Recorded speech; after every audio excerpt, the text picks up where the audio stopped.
God damn it. Sneako's gang. What's up, guys? What's up, faggots? Oh.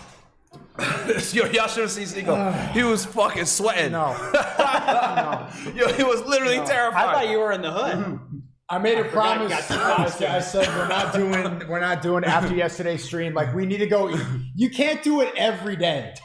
You can't do it every day. It's just too much. And now all the chat's on your side, and I'm gonna take the L's. Now I'm the gay Sneako. Yeah, there we go. How you doing, Myron? I'm chilling, man. I just woke up, guys. So sorry, I'm so behind here. Yeah. He sleeps on Fed time. He just. Yeah, I thought you were gonna fucking start the stream later because since I wasn't coming before. No, I started it early. I've been streaming since 7 o'clock. Oh shit! Yeah, okay, we had I thought you were gonna start it later since I didn't come. So, but yeah, I literally woke up and I was like, "Oh fuck!" And you guys are supposed to start streaming at 11.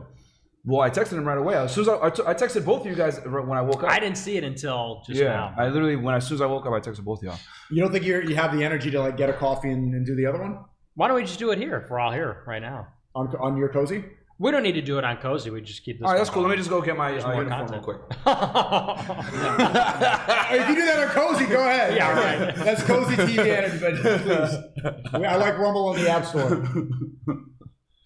You and your costumes, man. I have many costumes. For every race. But yeah.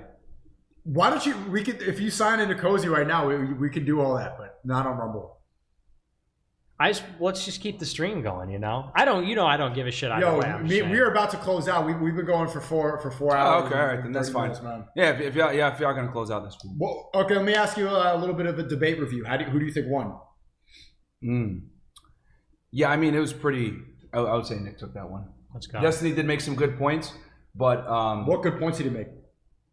Well, what I will say is that he. I'm trying to think here. Let me think of a good point that he made. I didn't really see any. He asked a lot of questions and then tried to get Nick triggered, but I don't think he had any good moments, like anything that's clippable or any good points that Nick didn't have to concede on anything. Yeah, no, he actually ended up agreeing with him on a lot of points. Destiny made no good points, but, actually. Yeah, he was deflecting a lot, not necessarily, or he'd ask Nick a question, Nick would go into answering the question. And then, I mean, I think everybody knows. I mean, I called it. Like, I was like, yeah, Nick definitely won that debate. What I would say is that Destiny's very good at like shifting the goalpost and deflecting at times. And then I thought it was crazy when I saw he was using his phone. I was like, And then Nick was still making points. I was like, you know what, fuck it. Let him use his phone and see what still happens. So. We looked it up. He was like banning people on Discord and banning people from his chat like during the debate. Oh, really? Moderating. Right. He was also on a call beforehand and getting sources from people. But yeah. Yeah, Nick won. I mean, definitely he won. I mean, because the geopolitics stuff is you can't beat this guy. I mean, what did we talk about before? If you try to debate someone on Zionism, you're gonna lose. Yeah, because it's clear as day, black and white. Like Israeli interests don't always align with American interests, and we do a lot of things that puts us in compromising situations. Yeah, you know. So it is what it is. is. It's an untenable position. Yeah, you can't. Yeah, it's not winnable. And that's why I don't think he's ever debated me on that, because I've debated him like 5, 6, 7 times in the last how many Did y'all debate this topic? Never this one. Okay. But I've debated this topic many times. I debated Will Chamberlain, Robert Barnes, Jacob Wall, like Alex Jones, many people on this. You even debated Alex Jones on this? After me and Ye went on his show, I came back like a week later and debated him on it. You should watch that. That's a good one. And Nick, you destroyed Alex Jones on that too, I'm not going to lie. Yeah. Okay. I think Destiny did better than Alex Jones in that debate. But that's only because Destiny No, was it a remote interview? Was it a remote? You weren't in the studio, right? It was a remote interview. Yeah, remote interview. I did hear that. Yeah. Okay. Yeah. He was more. He didn't even really argue for it. He was just like, "Let me get your viewpoints." Basically, yeah. He didn't really right. Because he was just like, it's what I kind of call like opinion by proxy. Like you bring someone on that you agree with, but you don't necessarily want to say what they're gonna say, but you agree with it. So you just ask the prompting questions to get them to make the points that you actually agree with in the beginning. Which I notice a lot of people do that. Yeah, because he's kind of done that for a long time. Alex Jones has. Yeah. Well, why does he not go like all the way? I mean, he already went all the way with Sandy Hook. Like. Yeah. Well, I think that if you look at the money and his whole setup, I think it would compromise him a lot if he were to talk about it. I'll just put it that way. Like if you look into, because he makes a lot of money doing all those product lines. And I'm not trying to cast any aspersions. Like I actually think that he doesn't 100% believe in this stuff. I think that he's a boomer. Like he's an old guy. He believes in this other stuff. Because he's really a libertarian. He's not, I'm a Catholic. He's like a libertarian, kind of like pretty lukewarm Christian in many ways. And so I think he fundamentally just has a different view, because I think that's why he'll have me on, because I think he'll entertain it. I think because he's had David Duke on, he had me on, he's had many people that are extreme on, and he'll hear them out, he'll do a debate. That being said, I don't think it helps that like he would lose a lot of money if he were to talk about this stuff. I think that's also, at the end of the day, a reality. But I'm not trying to attack him and say he's a shill. I think he genuinely believes it, but of course, these things tend to line up sometimes. He can't. He's like, and I won't say any names on the stream, but there's a couple of like podcasters and people that I know that are very red pill aware, right, about different things, whether it's women, politics, what's really going on, but they'll never actually say it. They'll just bring people on that align with those beliefs. And then on top of that, they'll bring people on that don't align with those beliefs, so no one can go ahead and actually know what the hell they think. Yeah, exactly. You know what I mean? Exactly. So that's very interesting. Like there's not many people that like stand on like a topic and actually talk about it, you know, and like put themselves in the fire. Most people are willing to like just be, I'm neutral, and then bring both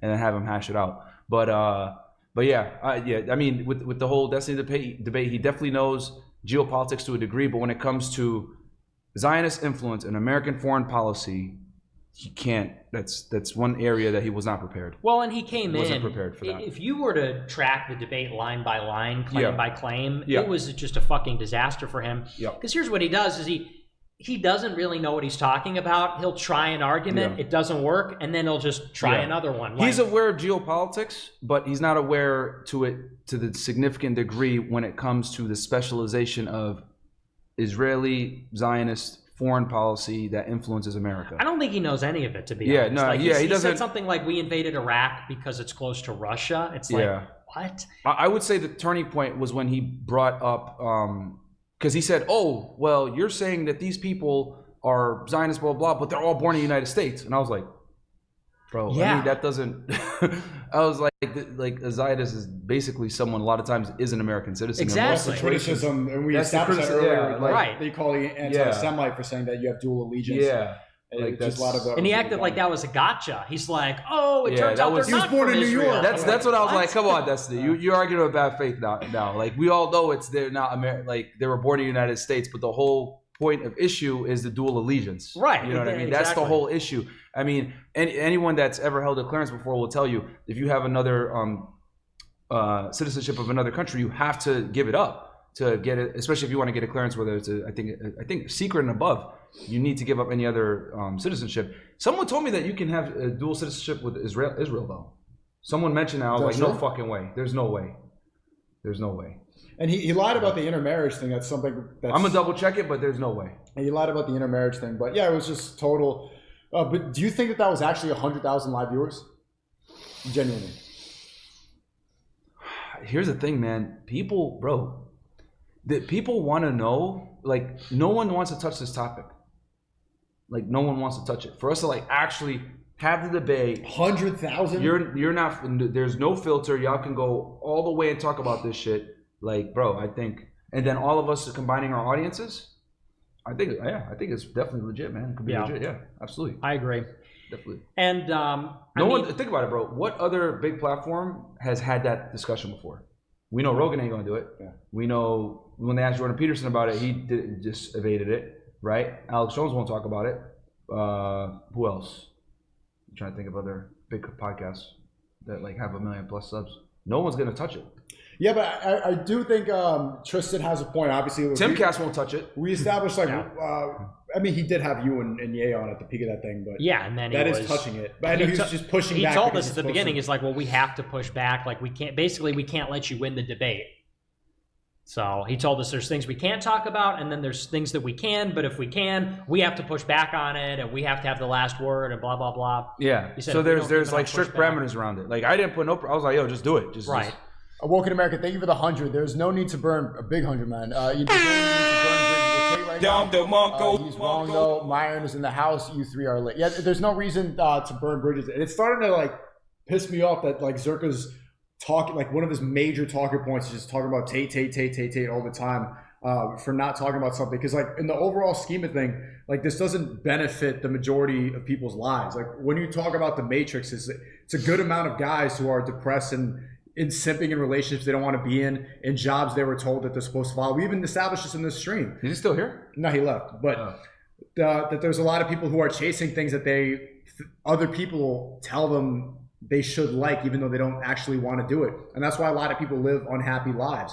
And so how do you like make people happier? A lot of it, like this stuff, foreign policy and like Middle Eastern, a lot of that won't change the normal person's life. The best way to immediately affect someone's life is with the positive message, is with a lot of what they're talking about. And they've had an undeniable impact on the male youth, and he undermines that all the time. And it's just like always on my, it's very like, I think it comes from a place of jealousy, but he calls me a faggot for saying that. But what do you think? Like, I've told Zherka, like, I think you're just doing this out of jealousy, and this, especially at this time, it's just not necessary. Well, it's always it's always a sucky situation when two people you get along with don't get along with each other. But it is what it is, I guess. Like they're not gonna, from this point, they're never gonna talk or be friends. Yeah, so it is what it is. Like my thing is just like, hey, when you're on FNF, try not to talk shit about him, and it would be the same way if I was on there. I mean, Tate would never even mention him. You know what I mean? Yeah. So it's like, if anyone like insults one of my buddies in front of me, I'm like, yo, bro, like, come on, man, take it easy. So that's what it is, unfortunately, in the social media world. Well, what have you noticed about the Groypers? You have a meetup coming up on July 16th, right? Yep. Are there any more tickets available? No, we're sold out. We might sell some more tickets at the door. Okay. Depending on what venue we get, but yeah, as of right now, it's sold out. You can come if you want. We're doing a rally up in West Palm Beach. We did one back in DC in December or in February. But yeah, I'm looking forward to it. It's going to be good. It's been a lot of high energy this year. It's like it started with Yay 24, and it's going through this. I feel like it's the same energy. It's the introduction of Rumble. It's Elon buying Twitter, and then I think it was Yay 24. It's like the technology and that development is now making the consciousness rise up. Like now these are the topics that are front page topics. Everyone's talking about them. So I think Keith Woods, he put out a really good thread saying this is like a second wave. Like 16 was very similar. 2016, it was the same thing with Twitter blowing up with Trump and the election. And 4chan, everyone was getting red pilled. Everybody was learning the truth. They had to shut it down. And they were successful for like 5 years. They effectively shut down the conversation, and people were self-censoring. People that weren't were getting banned. And this is the first time it feels different in like 7 years that people are able to actually speak their minds. Yeah. And once again, now the truth is going viral. It's like contagious. So we're just riding that energy. We're rallying about it. And it's outside of the Turning Point conference. The Turning Point, they're doing their conference. We're doing ours. Man, I was going to say this too real quick because I was catching a little bit of the stream before I came here. With the whole thing with Kanye West and Alex Jones situation, I forgot to mention this during our interview, is that they clipped that part when he said, I love Hitler, but what they conveniently clipped out was the part where he said, I love both Zionists and I love Hitler. No one can tell me who I can love. Right. So I thought that was very disingenuous by the media to do that, to clip it and make it look like he said, I love Hitler, when in reality, he was trying to make a point that no one can tell him who he can love. And he was saying, as a Christian, I love everyone. That includes Zionists and Hitler. And it's crazy to me how they spun that, ran with that, and no one has corrected it. It's crazy to me. Because like I remember watching that interview and I rewinded it back. I was like, wait, hold on. What did he just say? Wait, hold on. I vividly remember running it back 3 times. I was like, wow, they did not put that part in. Right. And let's be honest.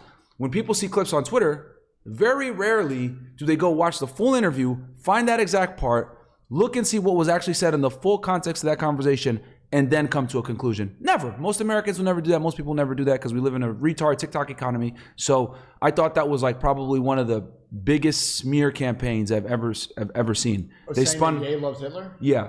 I mean, if we're gonna be honest, like he genuinely loves him. It wasn't. No. Hold on. See, this is what I mean. During the conversation at that exact moment. Are you talking about Alex Jones? Yeah, on Alex Jones. on that interview when he had the mask on, right? He was talking about being a good Christian and loving everyone equally.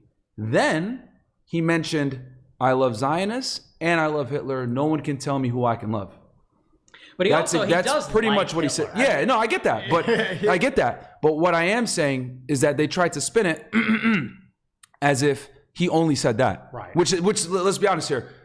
Saying, I just live Hitler versus I love all people, to Zionists and Hitler, that's much different. The quote was, there's a lot of things that I love about Hitler. Like, it was a pretty bold statement. It wasn't, I don't know if it was misconstrued that much. No, it was, bro. It was. Do you think it was really, they really I watched that part like 3 times. Anyone in here in the chat, y'all know what I'm talking about. Watch that part back. I'm talking about like conversations I've had with him and he does love him. Hold on. We got there. He was drawing swastikas in his notebook. Okay. No joke. Okay. Well, remember, y'all have met him personally. I'm saying from someone who never met him, only saw that interview. You guys got to remember, I'm talking from a regular person's perspective. Mm-hmm. You guys know other information that the rest of us aren't, and that's going to, influence your perception to a degree. But for people that don't know that have never hung out with him in person like y'all have, I'm saying off that interview alone, he didn't say anything crazy like that, especially when you play it in full context. Mm-hmm. Now, you guys are giving me some other info I didn't know about, but in that conversation... He was tweeting swastikas right before he got banned. But with the 6 points. But I was talking about strictly the Alex Jones interview. Because that's what started it. That's like what started when they were like, what the hell? He said he loves Hitler. Like, and they ran with that and said, he's fucking crazy, blah, blah, blah, blah, blah. And they only put that part. Because I remember I was on Twitter and they were like, that's all they played is that part. Right, but he's also had some sort of infatuation with Hitler for a long time. Like, there was the speculation that he wanted to name his album just Hitler in like 2018. Was proven true? I believe that was real. I mean, based on conversations I had with him. Yeah, but see, y'all know shit that I don't know and other people don't know. So like, you guys are influenced in a different way. Like for me, I'm going strictly off the AJ interview. Strictly off the AJ interview. They definitely spun it to make him look crazy.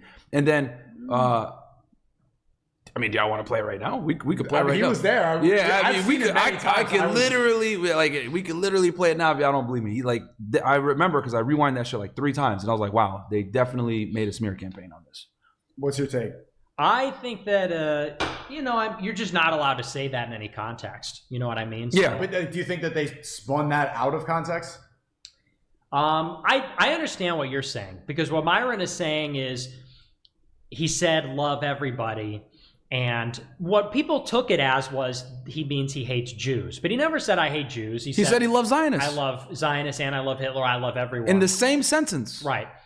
So I get what you mean, that they sort of took out a very important part of the message. A critical part. But he was trying to illustrate, I don't hate anybody. Right. That's what he was trying to illustrate with making that comment. But in addition to that, he also particularly does like Hitler, because he said, because Alex Jones said so you're saying you like the uniforms, and he's like, no, there's a lot of things that I love. That was the context, yeah. Wait, so Alex Jones was trying to give him a way out. You like the aesthetic and the outfits. It's like, no, there's a lot of things that I love. Okay, but hold on. All right. Let me play not the uniform. We're gonna stop dissing the Nazis all the time. Let me play devil's advocate. And then he actually went into how he built railroads, how he pulled Germany out of a depression. True?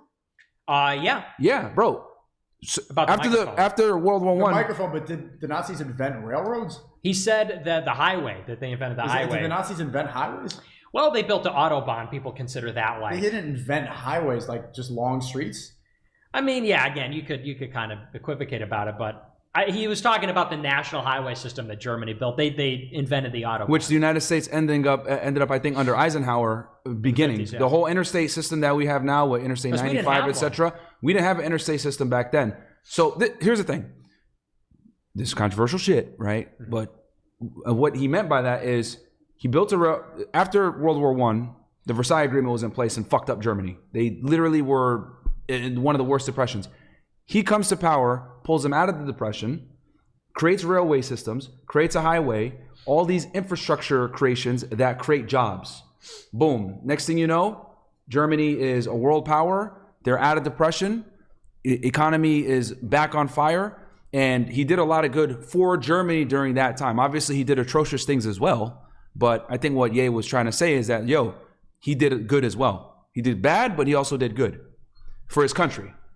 Are we trying to, alleviate him of responsibility? No, but if you're going to acknowledge all the bad, cool. But it would be disingenuous to not also acknowledge that he did create a bunch of infrastructure for Germany, which we even copied down the road. Like we started our interstate highway system based off of that model. Yeah, we took all their scientists. Our NASA came from Project Paperclip, which was that was the Nazi V2 program. But the thing is, and I'll just add, because that was the InfoWars, but based on conversations that we had before, during, and after, like what Ye thinks about Hitler is that Hitler was like the Kanye of politics, basically. Like he regards Hitler as like because he would always say like, how can we make it like Hitler level? How can we make it like on that level?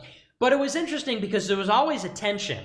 Like he would tell me, show me like what Hitler did for Germany because I want to do that for America. He'd say, show me the most severe policies that Hitler had. Then he said, now show me policies that are the weakest policies, like the softest that everyone can agree on. And so it was always this like tension. And so the thing is, and this is the real red pill that people don't want to hear, Hitler, for better for worse, is an iconic figure in world history, like casts a long shadow over the history of the world for the last 70 years, maybe the most important figure of the 20th century. And a guy like Ye, who is an artist, who is applying an artist sensibility to politics, is going to look at the icons, the symbols, the hype. They're going to look at the triumph of the will, people greeting. This is very distracting, by the way. They're going to look at the people greeting Hitler, going through the street, flying into the airport on his own personal plane, and they're going to say, there's something striking and moving and compelling about that, and how can I match that energy? You know what I'm saying? Yeah, no, I absolutely see your point. But it's not just the aesthetics, because, what I think Ye likes about Hitler is that Hitler is fundamentally a national figure, a nationalist figure. He is a guy who made his own country great. I think that's why people compare him to Trump. What do you want? Let me see here. Oh. Because he's a nationalist. Yeah. It's like, wow, a lot of moving around here. It's hard for me to keep my train of thought. Boys ready, motherfuckers. Yeah. All right. But, yeah. No, I mean, because he wants to be on the computer. What was I going to say? Yeah, I think the other thing, too, is that as a musician, he's not necessarily, he's not a podcaster, right? Mm-hmm. So when he says things, he's not going to articulate himself to the same level as a person that talks every day on a microphone, that, gives commentary, etc. So he's going to say things, might not necessarily explain all the way why, but you kind of have to be able to read between lines, because when you're an artist, you don't have to be as explicit in delivering your message because it's covered with the artistic veil, if that makes sense. But when you're a podcaster, you don't necessarily get that same, how do I say this? You don't get that same benefit, right? You have to be able to, really cross your T's, dot your I's, etc., especially when you talk about controversial topics. So what I think is that he's very misunderstood. But, and obviously, the media wants to have a field day with it, and you can see that they're not operating with good interest, because they literally cut out that part when he said, I love Zionists. They did not put that in there for a specific reason. We know why. Yeah. But well, you're right. It was like an artist's take on politics. Yeah. But, Hitler was an artist. Yeah, he was. If he had gotten accepted to that art school, we would have had a different world. And Joseph Stalin was a poet. So I don't necessarily think that's a bad thing. I think that conservative politics should be more artistic and should have more of an artistic sensibility, because what an artist has that a politician doesn't is a sense of vision. Yeah. They have a sense of, and this is the language that Ye would use when he wrote the Mar-a-Lago tweet. We were in the car. He said, this is my Da Vinci painting. He goes, let me paint a picture. So, for example, when he's writing the tweet, he says, I forget what he said, like rain and something. I can't believe I kept the president waiting, and I'm wearing jeans. He said, I'm painting a picture. So it's the sensory imagery, and it's poetry. Like when he writes a song, he said that he likes these phrases that are evocative, that have a double meaning. Like when he writes 5:30, which is a leaked song, it says 5:30, the car is missing. Now, think about the imagery that evokes, and think about the feeling that evokes. 5:30, the car's missing. It's 5:30 a.m., and you notice the car's missing. What does that mean? It means it's 5:30, your wife's not there. maybe you stayed up all night, maybe you woke up early and your wife's not in bed, she's missing, there's turmoil, blah, blah. And like that, but that's like poetry, and that's thinking in a visual way. It's thinking in like a holistic way. It's painting a picture. And that's what you have to do in politics. That's what Trump did to some extent. He painted a picture, he created a vision, said, we're going to make America great again. What was the Clinton message? Does anybody even fucking remember? No one remembers. Or any of the Republican messages? But saying, I will take this country and make it great again. I'm the greatest jobs president ever. I'm Donald fucking Trump with the gold hair and the gold building, and I'm going to make everyone fucking rich. Like, that's vision. But, you know, and Trump has less of an artistic sensibility, but it speaks to vision. And so, you know, his issue is, I don't think he has the discipline really that was necessary for it. And lacked, I think, a lot of the practical considerations. But I don't think there's anything inherently wrong with bringing that artist sensibility to it, because you need that to start a revolution, to transform a nation. And he certainly possessed that. Just, you know, he had half of it. In some ways, I think he didn't have the other half. The A24 movement, and how short-lived it was, and if it's still going to happen, has a much stronger identity than Bill Clinton, who was president for 8 years. So that's a testament to how important it is to have an artist touch to a political campaign. Well, and it touched me because, you know, I don't know what Ye's political future will be if he runs in 28, which is something that there was a discussion about that. You know, if he asked me to come back in or whatever in the future, I'd of course be on board. I don't know what his future is. But even just for me, that whole period was just like an explosion of creativity. You remember so many ideas, so many concepts, sometimes like contradictory. He would say one thing one day. Yeah. I remember one day he's like, okay, here's what it's going to be. Turn the tanks to playgrounds. We're going to turn the tanks to playgrounds and everything's going to be about family. Then the next day he'd call me and say, militarize everything. Everything will make tanks. Everything will make, like, how can we make the country a military?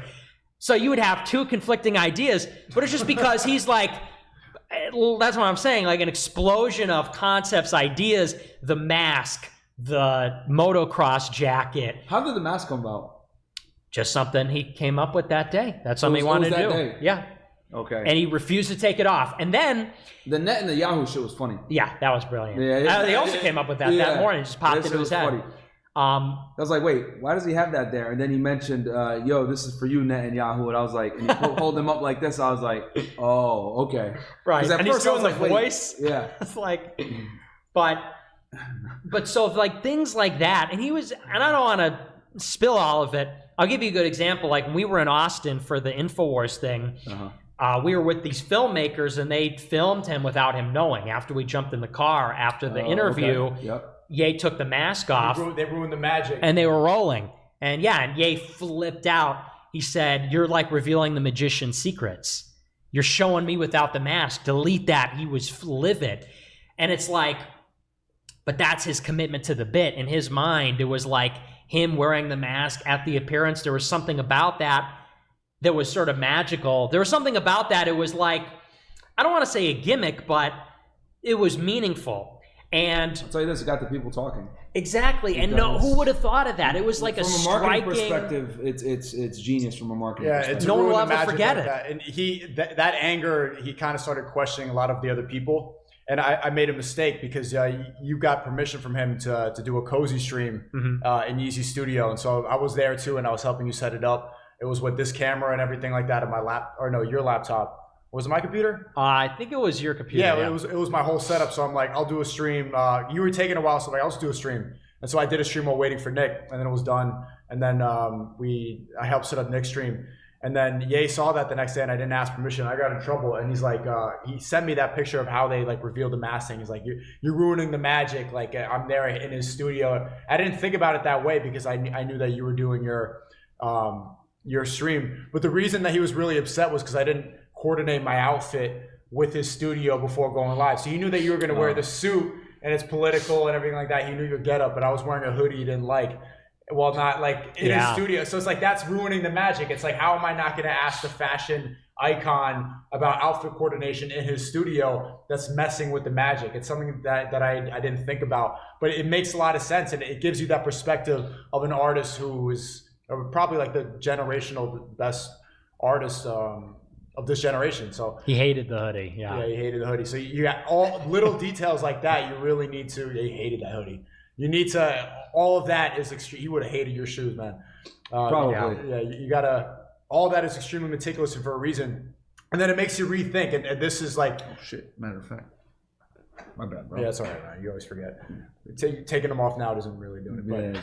But for the people in the chat, I would just say, like, when you look at a celebrity, especially somebody like Ye, you need to be aware in a way that I didn't know how all these little details that you kind of gloss over are extremely important and all part of an image and all part of an aesthetic. And a lot of decisions are made that you're not aware of, and it's all contracted to give you this piece of art that you think is just media or paparazzi, all that. A lot of it is fabricated and made to keep you entertained and to move the zeitgeist in a direction that you're not going to expect. Well, and yeah, I mean, every little thing that we did was scrutinized, and I'm a big Ye fan even before you guys politics. I haven't talked to him in about a month, maybe a month and a half. But are you guys going to start it back up in campaign, or what's? Well, I mean, and we kind of went over it earlier, but the last conversation that we had about it, it was clear that they were not going to keep going in the direction they were from November in a few different ways. And so I was kind of like, you know what, like this just isn't really. So I'm not. It is what it is. I said I'm not here for the dome-shaped houses. You know, let's just put it that way. So, and I'm not trying to shit on that because I love the architecture stuff, but you know, it's about. So he's really into architecture, and he wants to do like housing for millennials, but he's really into the dome structure, which I like, but I'm really there for the political aspect of dislodging Jewish power, not so much like a housing program. But anyway, someone did ask you that yesterday, like if you became president, what would be the things you would do immediately? You didn't get to finish because our fucking stream got like shut down, which I asked him that on this whole stream. We basically it got warm and like one thing failed and then everything else is just like the domino effect. Right. I mean, that was the second time that happened. Like the powers never went out of my place and it never went out of your place, and it was during a similar discussion both times. Yep. And it was only, here's the crazy part, some of the stuff went out, not everything went out because the video we kept rolling for a bit. I think someone flipped that switch. I think it was a hater wanted to build. Someone got the call. Yes. Yeah, I guess so. Mossad was doing something, man. So yeah. I'm gonna call it right here. We've been streaming for it's about to hit 5 hours. All right. Appreciate it. So when are you guys gonna do your stream? I want to see that stream. Yeah, it's up to you, bro. I mean, you tell me. Like I said, I just woke up, so I fucking man. My sleep schedule. You just woke up, put on a costume, and came right to my. I really did just wake up and put a costume on and walk over. That's literally what I did. Yeah. Make sure to follow, guys. I want to get to 500K. That's what I want to get to this year. I think we're close, pretty close. Rumbles is really doing well. Yeah, if I came up with the costume, it would have went crazy. Bless you. It would have went crazy, but it would have went viral. Would have went viral for the reasons that I need right now, or any of us need right now. It is funny though. Make it an executive decision. If you are at Sneeko, would you have? No, if I were you, no. The picture that you sent Sneeko with the hood in the corner, I was laughing for like 10 minutes. So good. But it wasn't the hood, guys. It was something else. Yeah. But I won't reveal it. Different costume. I can't reveal my tricks. But I had another costume for y'all. I don't know, bro. I got a crazy sense of humor. I guess some people like aren't ready for it. But like my generation, bro, we used to just go crazy with shit. I remember we used to prank and do all kinds of fucking wild shit, man, back in the day. In due time. Give it. We need to space out. Like maybe give it a month before, because I'm getting these calls and just like I got the call. Wow. I got the call that I can't have costumes on the stream. I made a promise. I'm like, okay, I'll relax a little bit. I got the call. I'll see you guys. That would be funny though. All right. Join the Discord. The Discord have great memes. Join the Telegram, link in the description. Follow cozy.tv/Nick, and you already know Fresh and Fit. Rumble.com/